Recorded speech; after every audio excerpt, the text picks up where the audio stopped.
The Tim and Tony podcast is brought to you by Tim. Why do you use Bucked Up? Because Tony, everybody needs a little help in their life. I found out a few years ago that I needed that extra push to actually do my workouts at the level that I wanted to be doing them at and to get the results that I wanted to out of working out. And so, one of the most frustrating things is when you're hitting the gym as hard as your body will allow you to, and you feel like you're not getting anywhere. These supplements will really help you get to that next level, get to that next step, and push you to hopefully reach your goals. So that's why I use it. Bucked Up. It tastes fantastic and it helps you work out. Get it, use it. We have a promo code, right? We do. Promo code, very easy to remember. It's T and T20. Get 20% off your Bucked Up order. They have supplements, every single one you can think of, shirts, hats, fucking joggers, anything you could possibly want. They've got it. TNT joggers. TNT 20. Get 20% off your entire order today online, buckedup.com. TANDT 20. Tony, before we had this podcast and we received this next wonderful sponsor, we both struggled with our fashion game, specifically and especially our gym fashion game, which is an underrated part of going to the gym.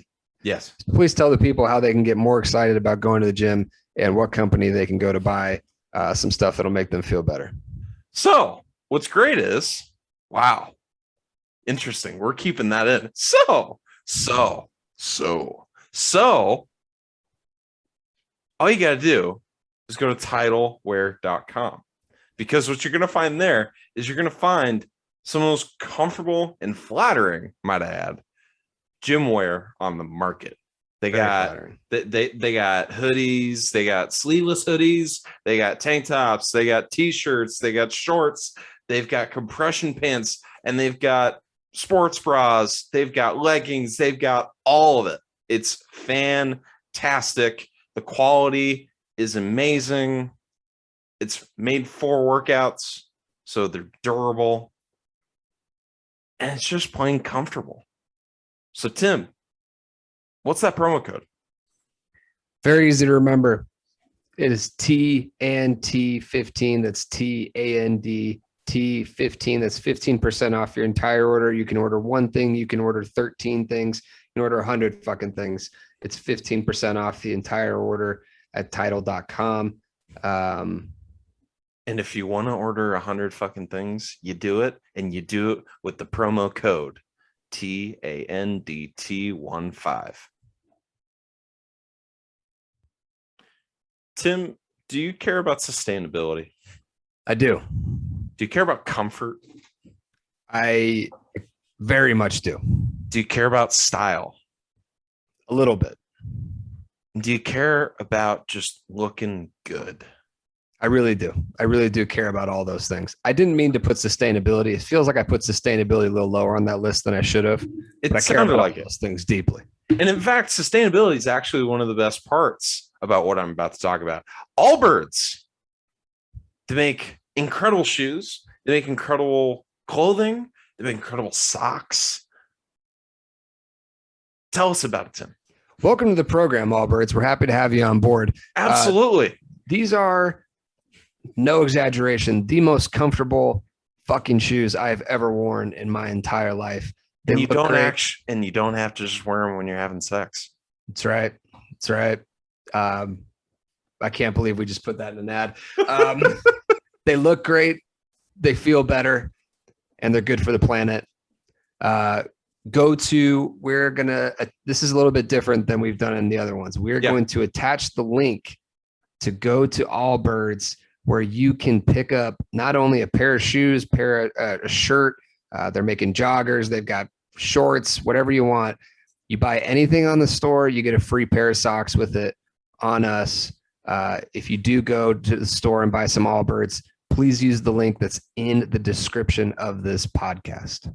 Yes, and they don't do deals like this. This is like the only one out there Like, this is the one deal. So that's what we're bringing to you guys. You should do it. Get the stuff because it's a great company and they make great stuff. So, Tim, we just watched Super Wild Card Weekend, a weekend where my New England Patriots lost in embarrassing fashion, a week that your Cardinals lost in embarrassing fashion. Give me 1 minute on how you feel right now. Yeah, so we're both huge ass losers this weekend. Enormous. All I have to say is I told you so to every single person who's been listening to this podcast diligently. I told you that my team was fraudulent. You did. I told you it when we were 7-1. We're fraudulent. The team is not good. We never were good. There's a lot of problems with it. Side note, I really hope that Buda Baker is okay. Allegedly, he's been released from the hospital. Yeah. But what that just means, for those of you who don't know, is the hospital doesn't have the best brain imaging equipment. So he's far from out of the woods. So it's basically ruined my whole week. I'm 26 years of age and I still have a bad day at work the next day after my football team loses. So that tells you a lot about where my maturity level is. Tony, where are you at in terms of pit of despair? See, I'm not in it. I'm just not. Because what did I tell you before the season? I told you if we can make the playoffs, that'd be cool. If we can compete for the division, that'll be cool. We're coming in this season with a rookie quarterback. The coach's son is our defensive play caller. And basically, that's fucking weird. And basically just an entirely new roster. Belichick's Logan Roy in almost every single way. He's cold, calculating, except for even Logan can throw his kids aside. Belichick's got this soft spot for having his kids in high places. Just loves nepotism. Here's the thing, though, right? Because we had a top 5 defense. So we had. Sorry. I didn't put that together for a second. You were actually giving him credit for that. Yeah. We got shit on by the Buffalo Bills twice. Outside of that, we didn't really get. We kind of got shit on by the Saints, but that was the only purpose for Belichick's son having a headset is so that he can take orders from his dad and then regurgitate them to the mic on the field. Yeah, there's no other reason for him to have a headset. Interesting. That's not what they say, but okay. It's a nice little it's an inefficient form of communication, but interesting. That's what we're doing. Just like whenever your GM tries to mutter something under his alcohol-filled breath. But by the way, Steve Keim, you need an offensive line. Been saying it for years. Been saying it for as long as he's had and the a job. Defensive line, by the way. Well, let's fix one of them first. A defensive line is more than just edge rushers, which we always tend to have a couple. Well, but you had one.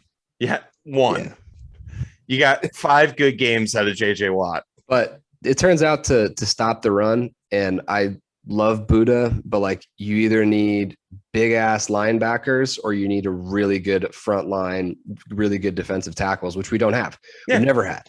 And so Buddha's incredible. Buda Baker is phenomenal. But he's more of a safety. Well, and he's one dude. One dude doesn't make a defense.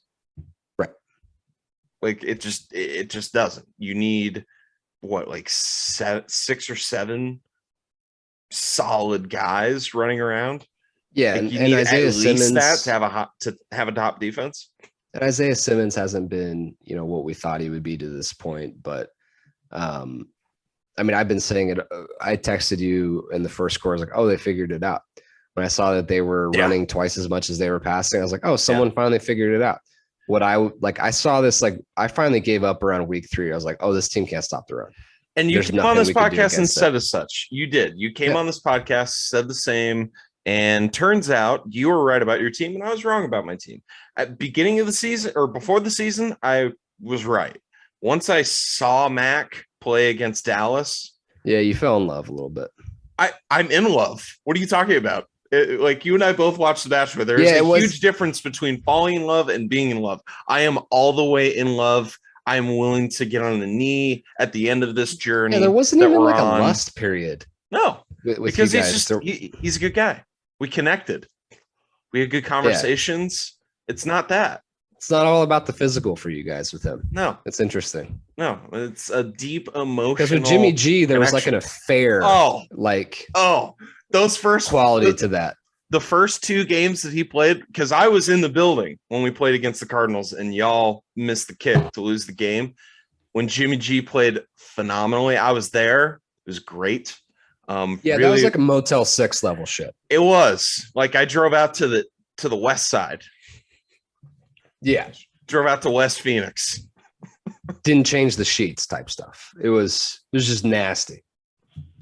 But with Mac, it was very wholesome. We collectively gave him the nickname Jimmy G String. It was great. Yeah, Mac's been more wholesome. It's been like you met his father, took her to dinner. He's a family friend. Yeah, right. Like we grew up together, went to church together, that type of thing. Like it's been good, but yeah, it's not about what you know, it's who you know. That's right. So I mean, yeah, I love Mac. I hope he's my quarterback for the next 20 years. What he did this year as a rookie was short of incredible. By all accounts, he's had about a top 5 rookie quarterback season ever. So, happy about that. But that is not going to be the main topic today. It's a topic that I'm very excited about. So Elvis Monroe, please play us in.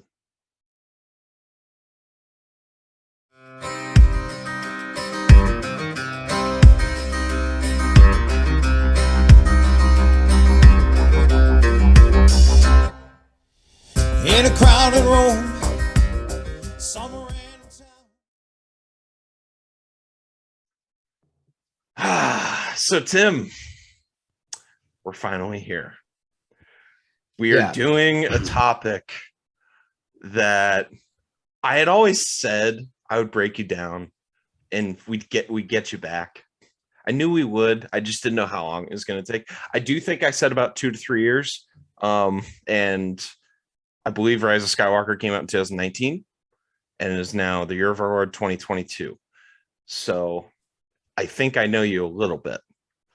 So we have to talk about this because it's kind of the elephant in the room with this whole thing.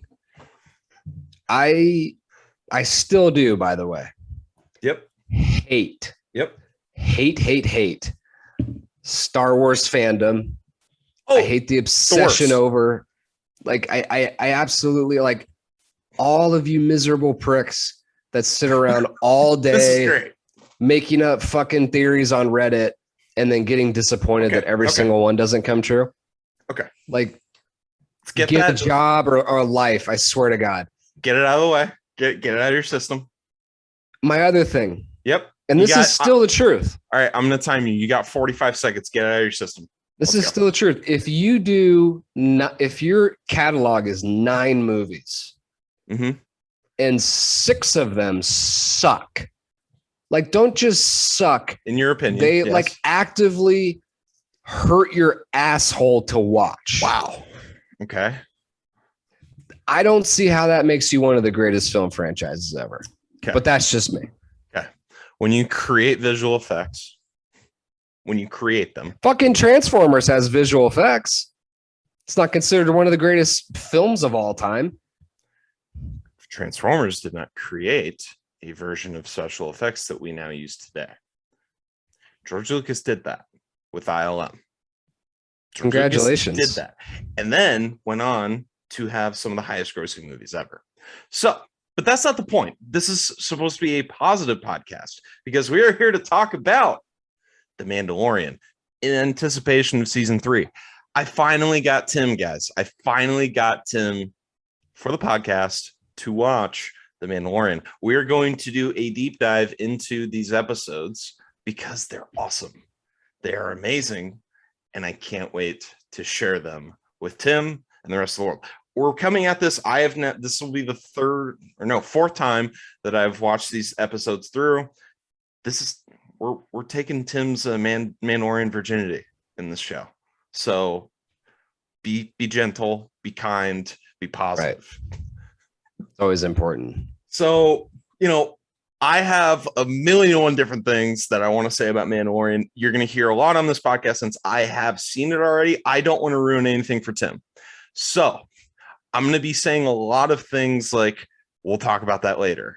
I'll, put a pin in something. We'll talk about that in a later episode. I don't want to ruin it for Tim because I'm still the type of person that doesn't even watch trailers or shit because I don't want anything ruined. So we're going to try and keep that. And for those of you that want to watch this show, you can listen along with us, and there's not going to be any spoilers except for the episode that we're talking about and all the previous ones that we have already talked about. So, without further ado, Mandalorian episode 1.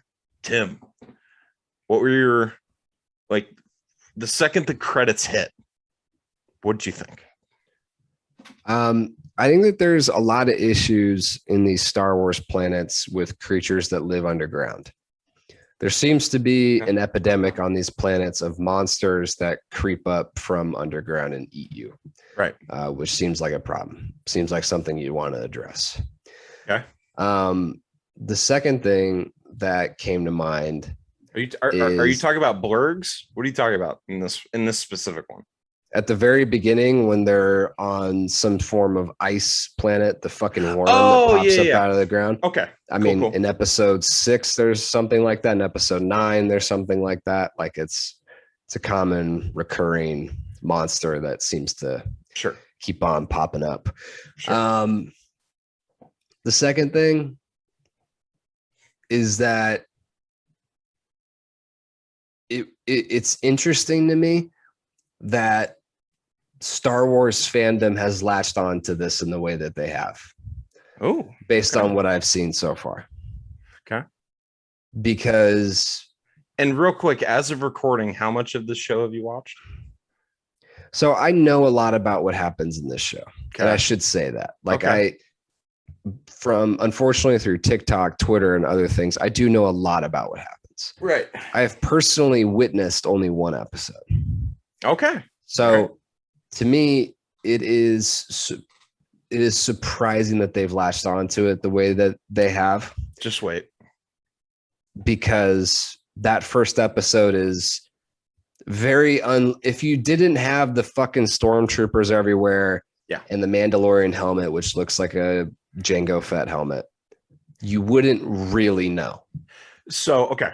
What universe you were in. This was the interesting thing after when it first came out, because Disney Plus didn't decide to do the Netflix model. They decided to bring out an episode one at a time. When the first episode came out, we all pretty much watched it, and it was like, all right, seemed cool.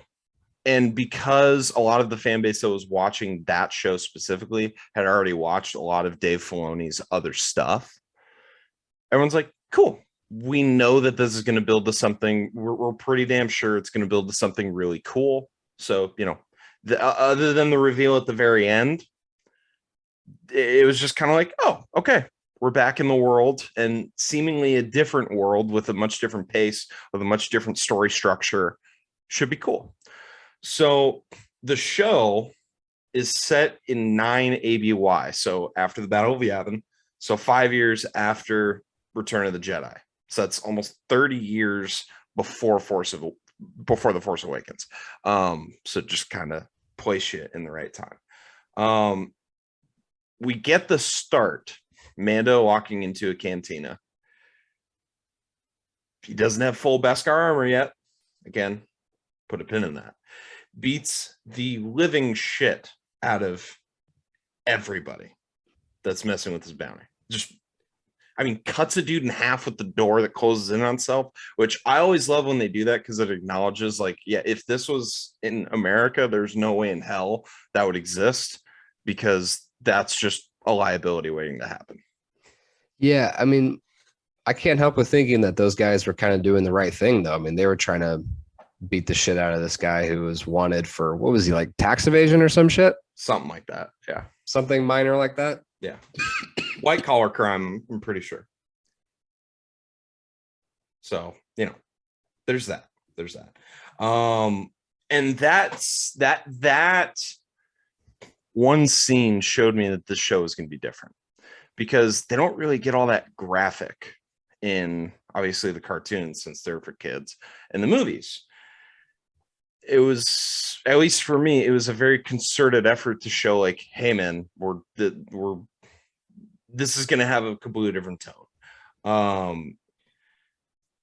And it has a very different tone from any movie that they've done. Yes. And I don't like, again, I know a lot about what happens in this movie, in this show, but I don't know yet whether that's a good or a bad thing, I guess, but it is very different.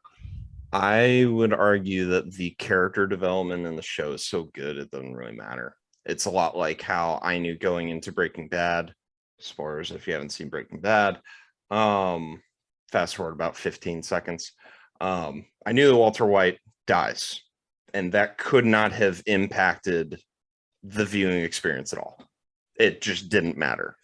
So I would argue that it's a lot like that. Yeah, but to me, I think 90% of movies could be made better if they were 6-episode specials. Right. And so, that's what they did here. TV shows are the best mechanism for storytelling. They always have been. And so it's like, if this show has better ability to tell a story, that wouldn't shock me. Yeah. It would be hard to be worse, first of all. But second of all, like, you've just got more time to do it in. Right. Like, you've got more airtime that you physically have to fill and make chronological sense, that you're going to go ass backwards into better storytelling. And when you bring in Marvel Golden Boy, Jon Favreau, into the fold, it's likely just going to be better, especially when they get to pretty much do, by all accounts, it's him and Dave Filoni locked in a room and they're just making decisions. It's not 90,000 people in a room deciding where the 9th movie in the Skywalker saga is going to go. The stakes are much lower on this show, because nobody, like, going into the show, nobody knew who Din Djarin is. Nobody knew who it is. You don't even see his fucking face and it does, that does help, because like you said, there's, at a certain point, there's too many cooks in the kitchen. Okay. Like, the people that do Star Wars, for whatever reason, like with Marvel, there's always been Kevin Feige, like, kind of gets the end all be all say all. And he's kind of had this singular voice that is kind of transcended every single movie. And people trust him, and people know, at least it seems, people know that he knows what he's doing.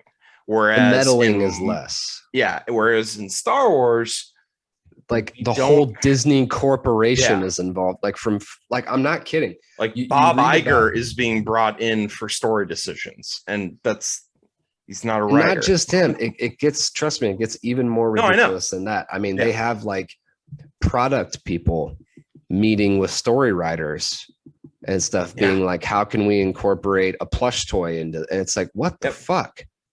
Like, that's how Pogs came about. Yeah, there's a lot of stuff in it that's like, you've got too many people with their hands on the wheel here. Yeah. And you're right, with this story, you can tell there's not a million different people pulling on it, because episode 9, of the many things that are wrong with it, that is the number one thing that stands out. You can see that there are 100 different people getting their way in this movie, with compromises all over the place, so that one person can fucking get their way with something. And you mean the movies, episode 9? Yeah, I'm saying episode 9, the movie. I really think that it's obvious that a lot of people wanted a lot of different things. And so to give a version of what everybody in the fucking boardroom wanted, that's what we got. Yeah. So this is also the first time where we get the quote, "I can bring you in warm, or I can bring you in cold." It's something that comes up a lot in the show. It's just a solid line. Then we get back. We're trying to get back to his ship that's called the Razor Crest. He doesn't like droids. He does not like prejudice. Droids. We'll find out. But then we get Star Wars Uber shows up, and they get killed by the aforementioned underground monster that is foreshadowed at a Jaws-like level of deliberateness for a few minutes. We get a preview as to how awesome Mando is. He's just going to fight off the sea monster real quick, and then he'll just fly off with his bounty. Be perfectly fine. Send the bounty. He doesn't shut up, and he gets thrown into carbonite, which is kind of the first homage to, and there's a couple of them in this episode. It's the first homage to the Star Wars universe. Carbonite, Han Solo. He's got a portable carbonite system. He does. In that shitty ship of his. Because again, this is 9 ABY. The technology has progressed. Right. I'm with that. I get that. So when we get to the indistinct cantina, it's virtually the same as all the other cantinas we've seen, but we don't know where it is. That's where we meet Carl Weathers. We meet my guy, Apollo Creed. It's my guy, Grief Karga. He's there. He's handing out bounties. He's handing out pucks. Yeah, I have some concerns about this part. You have some concerns about Grief Karga? Yeah. Okay. No, I have some concerns because, one of the things that people who are really deep into cryptocurrency seem to think is that unifying us all behind one form of currency would solve a lot of our inflation problems. Right. In Star Wars, very advanced society. Yeah. Several years ahead of ours. All over the place. We got bombs in space. They're just fucking switching currencies with whoever is in charge at the time. Well, but there are certain currencies that just certain civilizations have, like the most delicious sounding currency I've ever heard in my life, calamari flan. Sounds that delicious. Sounds like a problem.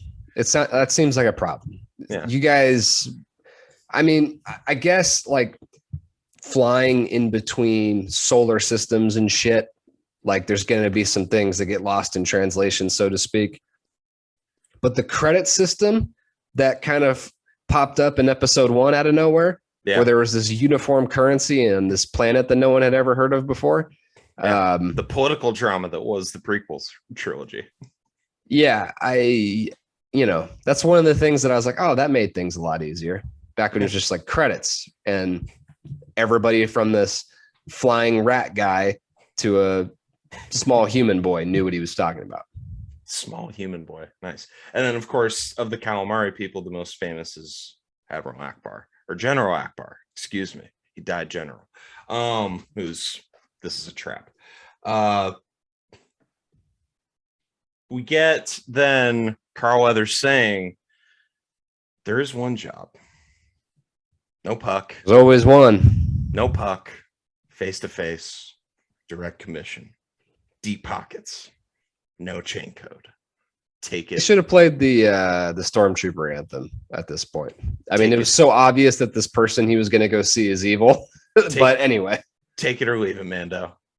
Well, since gas inflation's apparently a bitch in Star Wars, because apparently some of those other bounties don't even pay his fuel. Problem everywhere.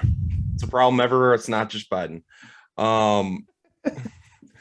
He takes it and he gets to meet who is one of the more anticipated characters in the show because he was all over the promos. This is when I was still watching trailers. Werner Herzog and his stormtroopers. Herzog, he was the quote that I'm going to say here in a little bit was all over all of the sizzle reels, all over the trailers for the show. I'm glad that we're back to using German names for evil people in Star Wars. This was a trope that they used in the original trilogy to make it very apparent that. Werner Herzog's his real name. Oh, wait, really? That's the actor's name. Oh, I apologize. Well, sorry, Vernon. You are a German, but, you guys, the stormtroopers are, modeled after Nazis who, hey, to your people's credit, you guys don't still worship in parts of your. Okay. So. Wow. Okay. Yes. You landed that plane. Okay. We also meet when he gets there to their little lair in very not hidden whatsoever. But I digress. We meet Dr. Pershing, which he seems not important now. he will become very important. But his enthusiasm outweighs his discretion. Which, remember that. He's very enthusiastic. But he's kind of an idiot. So, fun stuff. Seems like an idiot. Mando likes his 4-1 odds, which You always need the plot armor, though, of one of the people who's working for the evil guy is just a little stupid. Yeah. And there's always got to be that little way in, if you will. Yeah. And there's, I don't know if you saw this, Tim, there's a little patch on his sleeve that got poured over for weeks. We figured out what it is. It's exciting. Herzog then flashes the Beskar. It's like it's like a moth to light. Like it's a Mandalorian. He sees Beskar armor, steel. He's going to do whatever he needs to do to get it back into the family. Then we find out thirsty. He did. He started salivating. He's like, oh, and because I said he doesn't have full Beskar armor yet.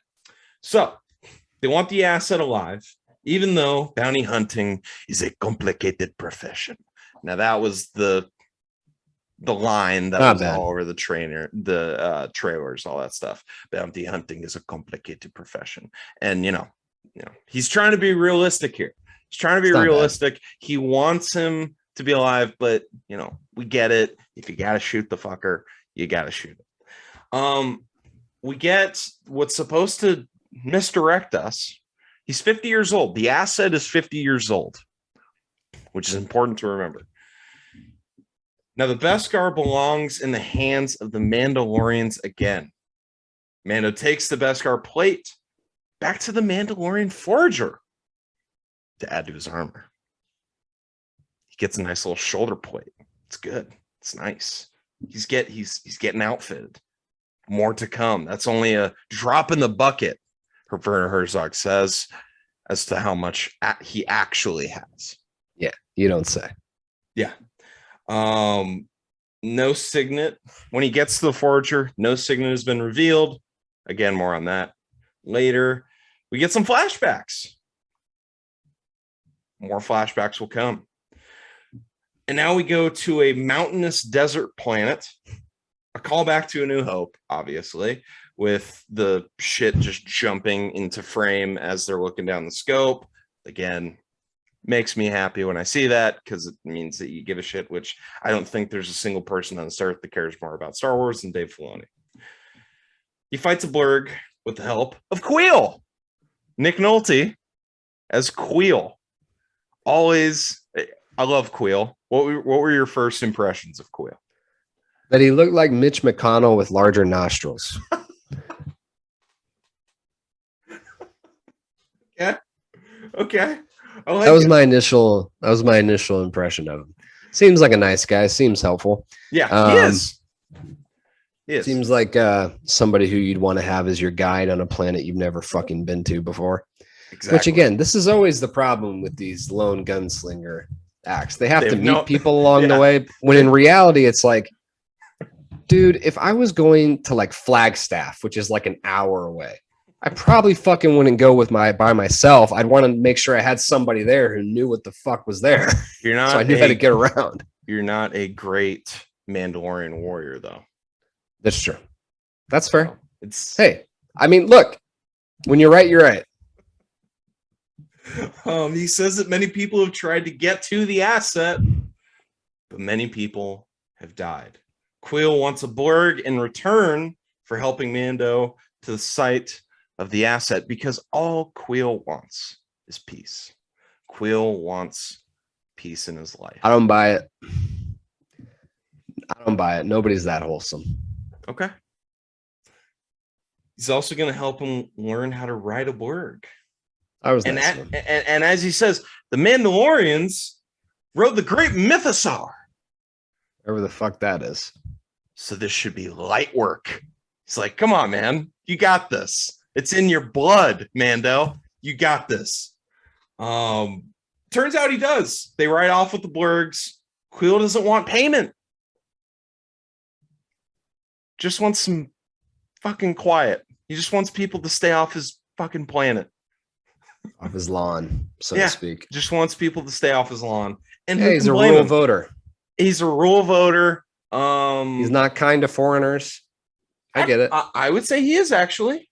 That's He's true. very kind to Mando. That's true. It's all about first impressions with Queel, the straw rural voter. It's all about first impressions. You got to shake their hand, look them in the eye. You got to right. Mando then scouts out a bunch of mercenaries and a bounty droid, IG-11, voiced by none other than Jon Favreau. Now, those of you that know, IG-11 is patterned after IG-88, which is it's a bounty droid that was seen at one of the scenes with Darth Vader in Empire Strikes Back. They had to nail him to the ground because the shit was so heavy. Now, obviously, IG-11 is around getting shit done. So we've come a very long way. So IG-11 thought that he was the only one on assignment. They agreed to split the commission, which, okay. Bounty hunters are very agreeable, apparently. We get honor among thieves. Honor among thieves, absolutely.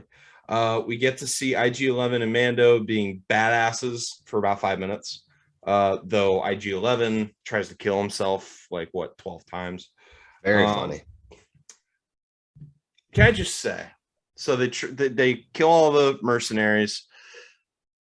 Now it's time to open the door. So you have the asset that you're wanting to bring back alive, and you're just going to take a heavy cannon and shoot this door down. It's a lazy move. Dead or alive. Dead or alive. No, but for lesser payment. But it's a bold move. Lord knows what's behind that door. Just saying. So we find the asset. The asset is, drum roll, whatever the fuck you want to call it. At the time, we call him Baby Yoda. Who became the child, who became Grogu. Yeah. I get it. Whoa. What are you talking about? There's very few people like me out in the universe right now that are watching this and be like, I don't know what the fuck that is. It's like, yeah, no, I get it. So yeah, the child, as we will refer to him as, one of the greatest symbolisms of capitalism that we have. I mean, that fucker is everywhere at Disneyland. Yeah, he is on backpacks, pins, bracelets, hats, fucking everywhere. He is what George Lucas wanted the Ewoks to be. Yeah, he's everything. He's the perfected version of the Ewoks. I wish that they could. I'm sure that Disney has done this, by the way, done an analysis of what percentage of Disney's net worth is he, in terms of what is he you probably do sales plus how well did the TV show do? What's his percentage of why that TV show did well? I'm actually certain we could do this. Because I think I think I'm right in that Mandalorian was the first original Disney Plus television show. It was the thing they opened Disney Plus with. So, that's when you're right, you're right. They really hit it out of the park with this one, and it launched their entire streaming platform with, when you have as big of a catalog as they do, it was never not going to be great. But, of all the shows that have kicked it off though, yeah. You think to some of the other streaming services that have started recently, and Apple had the fucking morning show was their kickoff show. Yeah. I don't even know what the other CBS, I guess, had the Star Trek show that nobody saw. And based on how you referred to the morning show as the fucking morning show, I don't think you're a fan. Well, whether I am or not, it's that's not a widely, beloved film. It's not. It'd be like Apple starting. It'd be like starting with Ted Lasso or something for Apple. It's just not what happened. Yeah. You do your first original show and you kill it the way that they did. And then by all accounts, all the MCU shows have been good to awesome. Decent. Yeah, it's interesting that so many people are pointing to, well, Hawkeye had the least amount of viewers. It's like, yeah, but it's still got more than anything else on TV right now, guys. Yeah, like again, when we're talking about, so like people hate episode 1. They've still watched it. Like if you're a diehard Star Wars fan, you've still watched it more than probably any other movie, with maybe a few exceptions. It's all on a weighted grading scale. This is my thing, because there are several movie franchises that have been around just as long as this one. Yeah. That do not hold the same equity in the mainstream American's mind as this franchise does.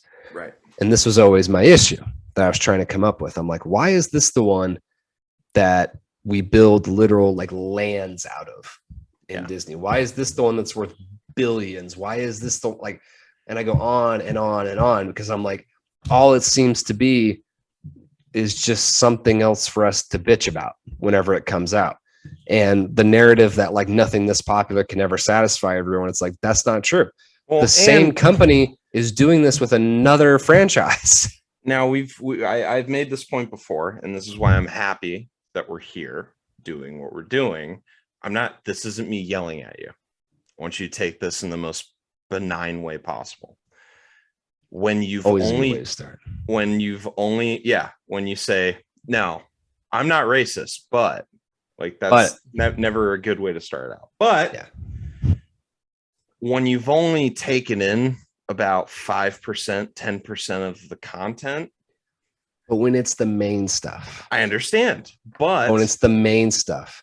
That would be like me saying to someone who hates Marvel, well, you haven't seen fucking Hawkeye?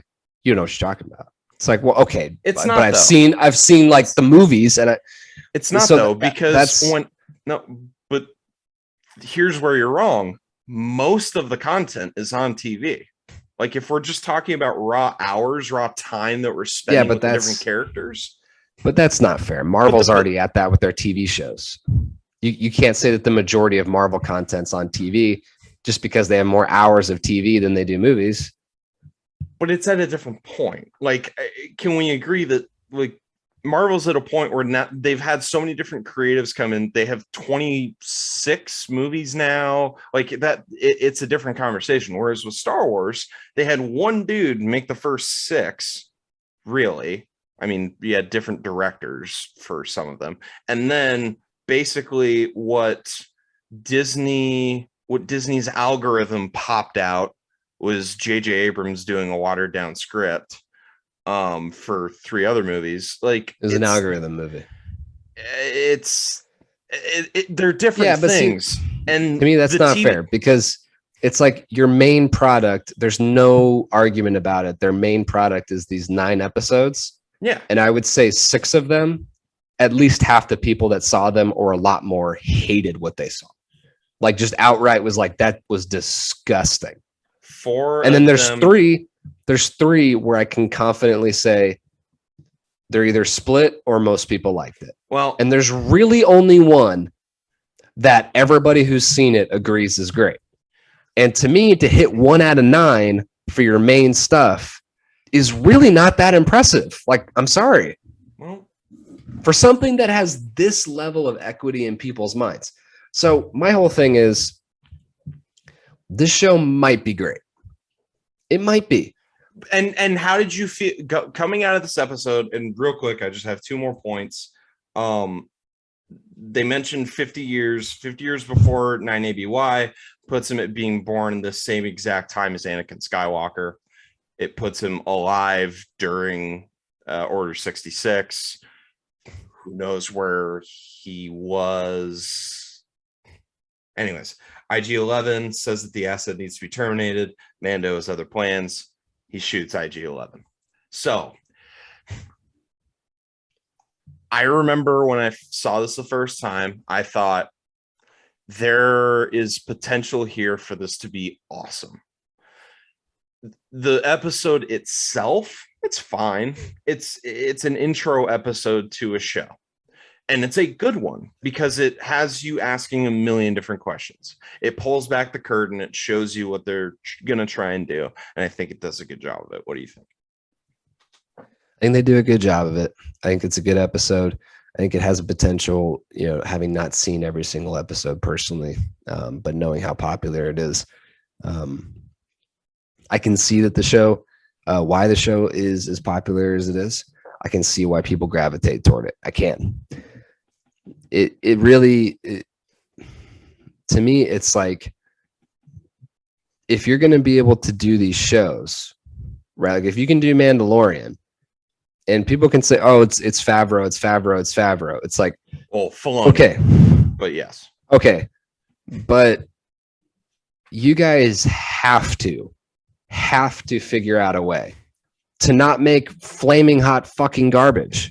Yes, for like your main product. Like, I'm sorry, like it's garbage. And I agree with you because here's the thing: Dave Filoni is behind Rebels, Clone Wars, Mandalorian. And he helped make Book of Boba Fett, even though that's more Jon Favreau's baby. But like the most non-polarizing, most beloved Star Wars content is from this one dude. It seems like a problem though. Especially if they're not going to let him focus on or have him focus on movies because he's doing the shows. So that seems like a problem. It does. Like one person has the right vision for where this should go, and not just where this should go. Like, I'm not even talking about like the big story building blocks. I'm talking about like the actual content itself, the minutes of a movie. Yeah. Okay. Not just like where are we getting from A to B. It's like what's in between A and B. Yeah. Like there's nobody that can do that well. Like, I just don't believe that. I'm really, really, really, really, really hoping that Taika Waititi is loving making a Star Wars movie. I'm really hoping because most people haven't. That's what I was just about to say, because most people have not. Colin Trevorrow, by all accounts, wrote a pretty solid fucking script for episode 9 and then just got sick and tired of it and was just like, I'd rather not make this. Yeah. So, and then they brought back J.J. Abrams, who even said at one point he was thinking about putting Jar Jar Binks' skeleton in the sand because he's just that kind of guy. It's just weird. Like it just didn't land. It also comes down to like, what lessons are they going to learn though? Episode 9 made a shit ton of money and really but so made the core fan base that episode 8 pissed off. It made them happy. So like, I don't think they've learned from that. I think they're going to keep meddling, and I think their MO is going to be, this is going to be like the Super Bowl halftime show where people do it for free. People will direct Star Wars movies for us for fucking free, and they will take our shit down a snorkel to their throat because they want to do a Star Wars movie so bad. And I don't know that they're actually right about that. Like, if you want the actual best people doing this, I don't know that you're right about that, because they've already scared away several people, including the Game of Thrones guys. Well, okay. So yes, but those guys, that they've already gone through basically what you would go through in making a movie that Star Wars fans don't like. They already pretty much went through that whole bullshit, so they're not going to want to do it again. Yeah, I guess, but it's also like, I think they just saw it. Yeah. I mean, they just saw what's happening on all these movies, including the spin-off movies that keep getting fucking meddled with just as much as the regular stuff does. Like Solo, to basically to a man, everybody talks about what a disaster it was to make that thing. And then they brought in Ron Howard to just literally be Atlas with the globe on his back. Just, hey man, just get it to the finish line. Yeah, that's a disaster to me. Yeah. Like, you can't. I don't know. It's funny to me that this company that's had such success doing this with another franchise has started all over the place with this other one, where the formulas are basically the same. Like, you need to find really good storytellers and then go the fuck away. So that's why I was so excited for Rogue Squadron, because Patty Jenkins is obviously one of our best working directors right now. And that's why I was so excited when they announced that Taika Waititi was doing his own Star Wars movie. because again, he's one of the best working actors or working directors that we have right now. It's clear that we're not going to get Scorsese. It's clear that we're not going to get that. But if they can somehow figure out a way, Michael Bay, you think? Okay, I'm sorry. If they can figure out a way to start bringing in some of these, I mean, we use the term blue chip for sports, but if we can bring in a lot of these blue chip directors in to just make shit, that's what makes Star Wars great. There is so many different things. We saw this with Legends lore, which what turned out to be Legends, all the different books. There are so many things that you can do with all of these characters that we even just have right now, much less all the other new characters that were created in Legends. It's such an expansive universe that if you just get good creative people in to take the car around for a spin, it's gonna be good. And we already have such a love for all these different character stories. We do. That's what the TV shows have shown. That's what Clone Wars showed. That's what Rebels showed. Is that so here's even what I just if you're thought of, because you just talked about the books, which Patty Jenkins has said are not canonical. Here's the issue with doing that, though. They got thrown into Legends, like Luke has kids and stuff. Like so they're non-canonical. Here's the difference that is really kind of coming to the forefront of my mind. Marvel has all this source material to work with that they're basing shit off of. Yes. That there's people that are like, no, stay true to the source material, stay true to the source material, stay true to the source material. With Star Wars, it appears like there's several people that are trying to do that. The only problem is the source material before Disney started making them by themselves all over the place. Was 6 fucking movies because you got rid of the other source material. Well, but you didn't, right? Because what do you mean you didn't? No, because in Marvel, if it's not in the MCU, then it's not MCU canon. So I don't think that just because it's in a Legends non-canonical thing, it doesn't have to happen. General Thrawn got brought into canon, even though he wasn't originally in the canon. That doesn't. I don't but think with that's Star Wars. The people who come in to do movies, they don't have to know every single thing about all these fan fiction bullshit. That's over to the side. But it's not fan fiction. They were published with books. It's basically fan fiction. These books that are out there for Star. I'm sorry, it's what it is. And like when people always point to the books, it's like, okay, like it's like Disney won't even take those to make money off of it. Well, they do and they have, but again, not the point. I'm not saying that movies are going to be made based on those stories. What I'm saying is that those stories are proofs for not only an appetite for more stories, but an appetite for new stories, not just having to do with the Skywalker saga. The sequel trilogy, at least in my opinion, and a lot of people's opinion, was going to be doomed unless it was perfect. Because you're dealing with characters that these people have been watching since the 70s. And if we know anything about the people that were watching movies when they were in the 70s, they're not the most open-minded of content viewers. They're just not. Yeah, I mean, sorry, I should have mentioned, I was trying to find this guy's name. The fucking guy who wrote these books, Alan Dean, he literally, like, for a living, he would just write spoofs of movie scripts. That's who this guy is, who made up these Star Wars books. Like, I'm not trying to deride them by saying it, but it's fucking fan fiction. Like, it's what it is. It is a guy on Reddit, back before there was Reddit, saying, wouldn't it be cool if? And then got published multiple times over. It's not that hard. I could get fucking published with 100-page manuscript. You get published? Well, that would be great for the podcast. It's not that hard. No, it wouldn't. It would cost me a shit ton of money and 2 people would read it. Not the point.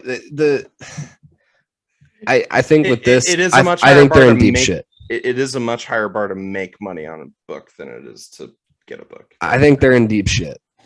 And I don't know that there's anything this show can do to prove to me that they're not in deep shit, because as long as the main thing that you do is actively bad, you're not going to have my belief. in what you're doing. But there aren't really that big of like plans to do movies anytime soon. Like Rogue Squadron keeps getting pushed back. Taika Waititi's movie keeps getting pushed back. So like there's all these TV shows that are coming out. The Obi-Wan Kenobi show, from all accounts, is amazing. Like all these different projects that are coming up. The Ahsoka show, Book of Boba Fett. All this stuff seems to be good. So maybe that's why they're putting all their chips to Dave Filoni and Jon Favreau, because they're just like, look, we might not even keep making movies. Or whenever Dave Filoni and Jon Favreau want to take a break from making shows, maybe we'll have them make a movie. Who knows? If it's just a TV show, then I can judge this differently. But as long as you're a movie franchise and a TV show franchise, where movies are where you make the most money, I don't go to restaurants for the sides. They don't. I'm sorry. Well, I've never gone anywhere for a good baked potato. It's never happened to me. But people subscribe to subscription services for television shows. Yeah, 100%. So but as of what we know now, they are a film franchise first. Is it? Is that what we know? Because I think that's what people like you would wish that they don't do.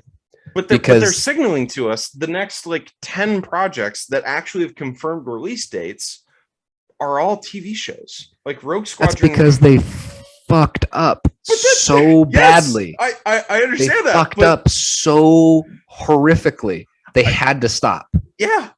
Do you know how bad you have to fuck up for you to look yourself in the mirror and be like, no, bad. Especially don't do that. Especially a company like Disney. No, I get that. 100%. That's how bad it was. I take all of that into consideration when I say that, like The Acolyte, like there's all these different TV shows that are going to be coming out. I'm happy. Star Wars Visions. Star Wars Visions is awesome. It's Star Wars anime. If that's what Star Wars becomes, I think it would be smart for them. Can I say that? I agree with you. I agree. As far as the biggest issue with Star Wars is it's not the depth of the world. It's the way they tell the story. Well, and it can be solved so easily by adding a few extra hours. And when you have it as a movie, it's singular. And there's so many hours that people anticipate it, and there's so much amount of time that people then pour over on it until the next one. And then Disney, because the whole Star Wars thing has been so rocky, they feel the need to like try to pivot while getting the feedback while in production in these movies. They took production tips from Reddit while they were making Solo. I know. And that's why there were a bunch of rewrites. We brought in an acting coach. Like we did like all publicly. That shit got out. Yes. There's all this stuff that's secretive that got out. But it was so weird. But when you do a television show, it gets hyped up less. There's less writing on it, and we're dealing with different characters. All the original characters are now gone. Except for like Chewie and R2 and C-3PO. They're all gone. Leia and Luke are dead. Han's dead. Everybody's dead. Hey, I'm all for it. I'm all for it. I hope to God that they do. I'm praying to God. I hope we get a Rey show. I hope we get, because this is better. What show. The shows so far are proving it. Yeah. People want this stuff, but they want it built out, and you haven't been able to build it out. Yeah. You've done a bad job with it in movies. I'm sorry, you have. And we want to, and we want it to be good. Like we'd rather not have it if it's going to be bad, because we have enough content now. We have enough good content now to enjoy without needing the constant flow of it. I don't think that would be the majority sentiment. I think most people would. So? I firmly believe that most people that love this shit just want more of it. And I'm with you. I sit on a fucking couch and I watch a sport basically be played the same way for 12 hours every Sunday in fall. Like, I get it. When you like something, you just sit there and you fucking consume it. Like, there's nothing you can do. Yeah. But anyways, my hope is that look, if they want to pivot to doing more stuff like this, I think it'd be smart. I don't think that's what they want to do. They love money too much. But that being said, they did a good job. The first episode, it's a good job. It's a good show. Yeah. You can tell there's a lot of thought put into this shit. And it's not like you can feel it that there's only a couple people's voices in the room. Yes. That even the stuff that isn't great, it's like, okay, but it all makes sense with what I just saw. It's all in one line. It's like it's happening at the same time. Yeah. Whereas when you get too many people, it's like, this is like a different movie that I'm watching from this one scene to the next. Right. I have no idea what the fuck's going on. Because it is. Because not only has it been put into a just pressure cooker of all pressure cookers of rewrites among studio execs and larger Disney just company execs, and then you spit out some lukewarm milquetoast just kind of version of whatever someone tried to make. Like the original scripts, the details that have leaked out about the original scripts for the sequels sound awesome. They sound incredible because they decided to do certain things. There was even one where the start of episode 7, they don't even have Luke, Leia, or Han alive at that point. They have them all dead, die off screen to just move on, which I don't know if I would have gone that route, but that's ballsy, and it's a decision, and it's something that moves the storyline forward so we don't keep seeing, like, the fact that they allowed Leia to almost die and then brought her back. Why? One voice. Who is asking for Leia to continue to be in all of these movies? Who is asking for all of these different characters? Luke? Luke is the only one of the like original core people that I would have understood had he stayed on for a while. But Han and Leia, you got to signal to the fans that we're going to move on, because the longer they stay, the higher degree of difficulty it is for giving us a reason why they're still there. Because we have so many hours of story with these characters, and we have so many feelings about these characters, that if you do a negative version of it, like how they do what everybody calls the Mary Poppins moment, where she floats back into the thing, it's like, why? Why did you do that? There's got to be a set amount of people that are allowed to decide where it goes. And right now, not only you've got 50 fucking people at Disney, you've got 100,000 people or more on Reddit.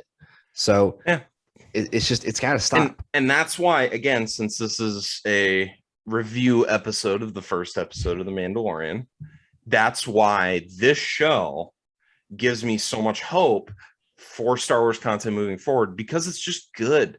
I think the bar was lower too, because I think it's coming off of 2 bad movies, in my opinion. It's coming off of Solo, it's coming off of Episode 9, and this new streaming there's just not a lot of expectations behind it. It's like, I guess we'll see what this is. I would push back saying that Solo was bad. As everyone knows, the pod with Sean, I sang its praises. I thought it ended up being a very good show, but I understand the people that didn't like it. I do. So, I think the first episode's great, and I think it really sets a tone in a way that's going to be very advantageous for them moving forward. I really do. And they got Pedro Pascal, who's a legitimately great actor that people really like. They got Carl Weathers, who's a really good actor. They've got some really good actors, except for one of the people, and she's not going to be in the rest of the show. So as you and I have already discussed, hey, she had the one that was canceled. I mean, I'm sorry, Yes. I can't even say that seriously. Yes, You fucking people out there. We haven't been introduced to her quite yet, but yes, as is very famous, she got removed from the show, which for being a shitty human being, it happens. So overall, though, thumbs up. Yeah, I'll give it a thumbs up. Wonderful. Do we want to give out awards, or do we want to give out awards at the end of the season? I feel like end of the season. And by the way, there's some rumors buzzing around that a certain ginger comedian who really, really, really, really likes donuts is going to be here. Like a lot, like too much. Like too much. Like it became a problem and he had to start like changing his diet elsewhere in order to He's becoming like a supersize me fucker. Yeah. And then he lost all the weight. He looks great. So no, I'm not even supersize me guy didn't gain a lot of weight. No, he didn't. His fucking insides were rotting. He just got sicker than a dog, and then went that's what I'm trying to say. For didn't he go vegan for like 2 or 3 years after? Yeah, but then he got in trouble for being like a racist fuck or something. It got weird. It got weird. He was supposed to do another one on fried chicken, but like some horrible shit came out about him. I don't know. Damn. It happens, man. I don't know what you want from me. Maybe we need to do the fried chicken thing. Just eat fried chicken for a month. I would actually highly like. There are a few foods like just. If you put it in front of me, I don't care who fucking made it. I'll eat it. Fried chicken is like I do. Oh, fried chicken, sure, sounds good. And like steak, even though like I think my heart would stop with steak if you have that much red meat. Yeah, no, the thing with steak, I wouldn't eat it from anybody. Fried chicken, I'd eat it from anybody. Like off the fucking street. You know what? It doesn't really matter. It'd be like this guy pulls it out of a fucking garbage can that's on fire. He's like, here you go. I'd be like, okay, good. As far as tangents go. Completely unrelated tangents. That was a solid one. But yeah, there's some rumors that Sean Malavy's making an appearance for the season 1 finale. So get ready, folks. It's going to be a good one. There's also some other rumble. We got a lot of Star Wars. At least I do. I have a lot of Star Wars fans in my life. Tim, I know, has a few. A certain maternal figure in one of our lives might even be coming onto this episode. We're going to be bringing people in. People love Star Wars. People love Mandalorian. We've got a pretty deep well of people that we're going to bring into this to inject some positivity. Since Tim, I know, isn't always. I'm sorry, guys. He just isn't the most positive person when it comes to Star Wars as much as I am. I understand that. So I'm going to try and even it out. I'm going to try and bring in the Seans of the world to even us out. So that was episode 1. Thank you guys for listening. And then we're thinking we're going to be doing, because the first episode there's a lot to talk about. There's a lot of background stuff to talk about that we did talk about.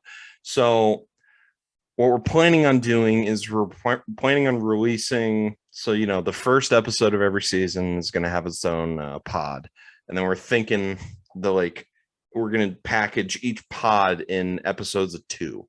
So, episode 2 and 3 is going to be the next ones coming out. We're doing all this so that you guys have a way to catch up and sort of digest the first 2 seasons for the 3rd season of Mando. And, also be watching Book of Boba Fett. It's a great show.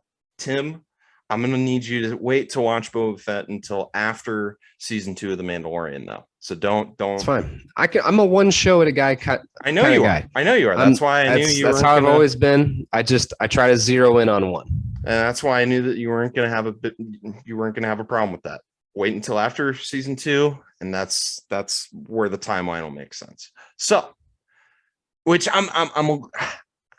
there are a million reasons why I wish you would have watched it contemporaneously, but one of them is because of you don't have all the moments of, oh my God, watching the first episode, you pretty much knew that Grogu was popping up. Yeah. I mean, I probably wasn't as excited as the average viewer on night 1, but it's still I watched this first episode with my mother in Arizona. When Grogu popped up, well, at the time, we just called him Baby Yoda. I lost my mind. My mom lost her mind. Many Google searches were done. Not a lot of information was out there. And it was an exciting time. It really was. It was an original thought. And that hadn't happened in a while. It just hadn't happened in a while. It was an original thought that wasn't Jar Jar Binks. You know what I mean? There's something to be said for that. No, you're right. They created something. Yeah, that still has an attachment to this thing I love definitively, but kind of doesn't, and it's awesome. And by the way, we still don't know where he comes from. There's still so many unanswered questions as it pertains to Grogu. We know a little bit more, but we know way less. We don't know way more than what we know. Like, we don't know who his parents are. We don't know if he had parents. We don't know anything. And as of right now, we know 3 of this species. We know Yoda, we know Grogu, we know Yaddle, or Yaddle. I don't remember how to pronounce it. But we know 3 of those. So the theories, obviously, well, Yaddle's a female, Yoda's a male. To progress the species, there is going to be a season 3 to the show. I'm guessing that my thought is, without having seen all of it, that'll be the crux of the next few seasons, and that's kind of the point of it. I can't wait for you to watch. Do you know what happens at the end of season 2? Yeah. Do you do? Because here's, like, of all the things that we could be censoring online, and there's quite a few, child sex trafficking, human trafficking, terrorism, racism. One of the things that, like, if Facebook could like get to people ruining fucking TV shows and movies like the day after they happen, that would be nice too. I understand it's below a few things, but okay. I might ask if you know too much, I might ask Chris to bleep this out for the viewers, or we might just edit out what you're about to say. But I'm genuinely curious. Tell me everything that you know about the end of season 2. I know Luke shows up and starts fucking people up and comes through the door and takes Grogu with him. Damn. Okay. All right. I mean, I know what happens. Like, that's a bummer. It really is. It's what the internet is. It's what TikTok is. And by the way, for all you people who are like, just get rid of it, I've tried. I've tried. It's just I can't do it. It's a bummer. It really is. It is. No, it is. It would be really funny though if we do get Chris to actually bleep that out, because that would, I think, be the first thing that we ever bleeped out on the show. No, we bleeped out one other instance. We've removed it. We didn't have the literal. Oh, really? We didn't. Yeah. Okay. Yeah, no, that was when I really had time. I went through and patched it together, and it sounded very nice. Because I was gonna say there was yeah. There's a couple things that have not quite made it to the air. There was some stuff, some whole episodes. Yeah, there's certain whole episodes that have just will never see. Not recently though, and I don't even think we have the sound files for them anymore. I mean, listen, if you guys start listening to this thing more, we'll start giving you all this behind the scenes content. But we will, until that day, we're still be employed members of society. We still need to be in semi self-preservation mode for the professional world. So, 100%. But we can't just go to but specifically the baseball player draft that we did with Q and Scott, that one just went off the rails in about 30 seconds. Q's internet dropped, and then you and I were having basically a dick measuring contest as to who could just one up each other. It was great. And Scott was just painfully uncomfortable. It's Scott, just funny. He was the one that for the viewers, or the listeners, or both. If you're on YouTube, how's it going? Tim looks like he very much just left an office. He's the one that came on and talked Suns with us. Yeah, I'm thinking about how funny it is that our approach to this is, if we ever got super famous, that's when the lid comes off. We'd actually because I was just watching the Justin X special where he's like, when you get to be a comedian of my level, there's certain topics you can't touch. When you're just starting out, you've seen those shitheads. They can fly.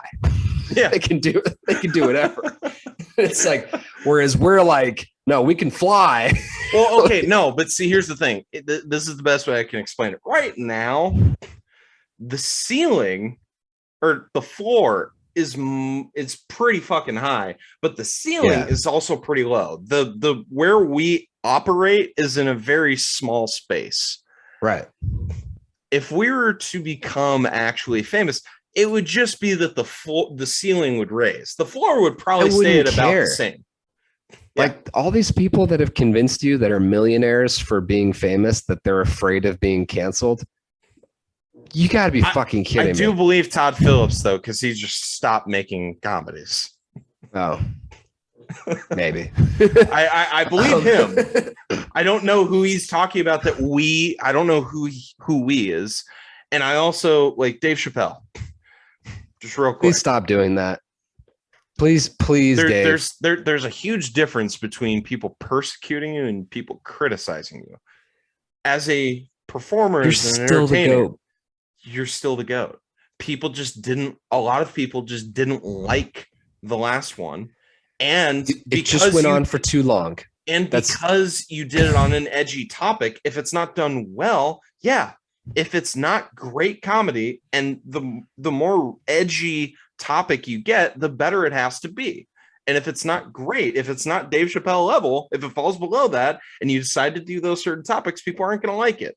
But that doesn't mean that now you're canceled. You made what, $50 million to do the Netflix special? Yeah, 50 was for like the first 3. Great. And if I promise you, if you were to go out and do a tour, which I don't think he's going to be doing shows a lot. No, he is now. Oh, is he? He's out right now. Well, great. He's doing shows right now. I'm sure he's doing just fine. And this will be my last tangent, I promise. But yes, like, Dave, you're so famous that like normal people watch your Netflix special. Yeah. Okay. People that's why love comedy. That's why you got in trouble. Yeah. Like, you go and watch some of these comedians. Like, yeah, they say way worse shit, but nobody gives a fuck because they're not Dave Chappelle. Like, you are so famous. People sat down with their families to watch you. Like, you just hit a different level. And that's why you reach this different threshold of criticism. Like, okay. Tom Segura, Brett Kreischer, Nikki Glazer, 100%. Like all these different people.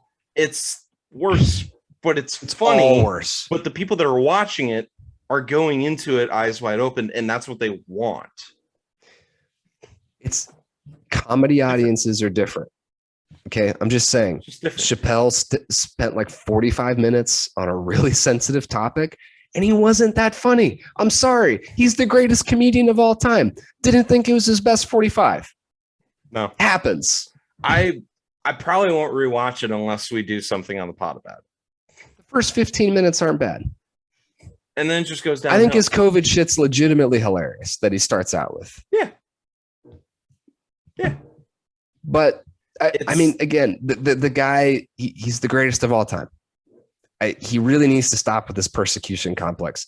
People are allowed to criticize you online. It doesn't make you any less famous. In fact, it makes you more. It doesn't make you any less rich. In fact, it makes you more like all the people. It doesn't make you any less beloved. Like, I still love you. I'm saying it I've just said I'm worried about things that I say on air. Dave Chappelle is my favorite comedian, bar none. Yeah. It's not even close. And anybody will like, it's just the truth. So, and mine's probably Anthony Jeselnik. So what does that say about me? Yeah, you're not. I'm sorry, you're not being persecuted. Like, you're just not. Like, we just didn't like that moment of yours, man. And all of your shit is kind of public. So yeah, it kind of comes with the territory. You make millions of dollars being funny. Like, guess what? There has to be some downside. Like, yeah, and that's that he lives in rural Iowa or Ohio. Yeah, but by choice. I know. And on he very much what he termed Bernie Sanders Island or something. Yes. Yes. Yes, he did. And then he very much just showed up for the A Star Is Born scene that he was in and just basically did what he does in normal everyday life. I guess that was that was weird. So anyways, y'all can find us at tfelix3412, at TLeDuc32, LEDUC, or, you know, he's also got a few nicknames that we refer to him as. You can make your... You'll find it. I'm not the famous ice skater that just broke some record. People have been sending me that for the last week or so. Nice. It's very funny. Nice. Not him. The other guy. Gotcha. So, I feel weird not doing a Ted Cruz award. I really do. There's really no one to give it to. I mean, no, there isn't. No, but I'm not saying that we need to do one. I'm saying I think this is going to be one of the first ones that we do about a movie or a TV show that we don't hand that out. So I'm very much looking forward to seeing who Sean gives as his Ted Cruz Award for the end of the season. So, anyways, guys, like I said before, the next episode that comes out is going to be episodes 2 and 3. It's going to be a fun time. I hope you guys are also watching the show with us, or at least this is helping you remember before season 3. But yeah, thanks so much for listening. Ted Cruz. Just like Emperor Palpatine, just like all the other villains that come up, Count Dooku, Asajj Ventress. Please do yourself a favor. Go fuck yourself. Elvis Monroe, please play us out. One day, someday, fiction girl. She's my one day, someday. She's my one day, someday. Gotta have her, gonna call her baby. One day, someday. She's gonna call me baby, gonna have a family. I can see it in her eyes. Our future's so bright. Gonna wake up by his side. One day, someday. She's my one day, someday. Fiction girl. She's my one day, someday.